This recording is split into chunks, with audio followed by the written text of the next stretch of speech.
জাতিসংঘের সাধারণ পরিষদের অধিবেশনে যোগ দিতে যুক্তরাষ্ট্রের নিউ ইয়র্কে পৌঁছেছেন অন্তর্বর্তীকালীন সরকার প্রধান উপদেষ্টা ড মোহাম্মদ ইউনূস। যুক্তরাষ্ট্রের স্থানীয় সময় সোমবার 23 সেপ্টেম্বর রাত 10:16 বাংলাদেশ সময় মঙ্গলবার সকাল 8:16 জন এফ কেনেডি আন্তর্জাতিক বিমানবন্দরে ড মোহাম্মদ ইউনূসকে বহনকারী বিমানটি অবতরণ করে। বিমানবন্দর থেকে তিনি সরাসরি ম্যানহাটনের গ্র্যান্ড হায়াত হোটেলে যাবেন।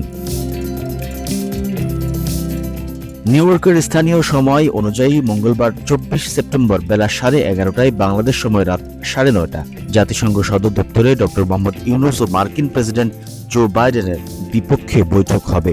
এর আগে বাংলাদেশ সময় সোমবার 23 সেপ্টেম্বর ভোরে কাতার এয়ারওয়েজের একটি বাণিজ্যিক ফ্লাইটে হজরত শাহজালাল আন্তর্জাতিক বিমানবন্দর থেকে নিউ ইয়র্কের উদ্দেশ্যে রওনা হন ড মোহাম্মদ ইউনূস।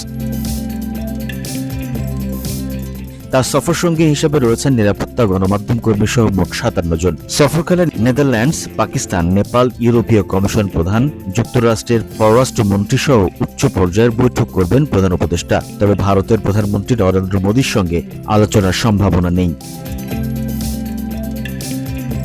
আগামী 27 সেপ্টেম্বর জাতিসংঘের সাধারণ পরিষদের অধিবেশনে ভাষণ দেবেন ড মোহাম্মদ ইউনূস। এদিকে অন্তর্বর্তীকালীন সরকারের পররাষ্ট্র উপদেষ্টা মোহাম্মদ তৌহিদ হোসেনের সঙ্গে ভারতের পররাষ্ট্রমন্ত্রী এম জয়শঙ্কর বৈঠক করেছেন। বৈঠকে ঢাকা ও দিল্লির পারস্পরিক স্বার্থ সংশ্লিষ্ট বিভিন্ন বিষয় নিয়ে আলোচনা হয়েছে।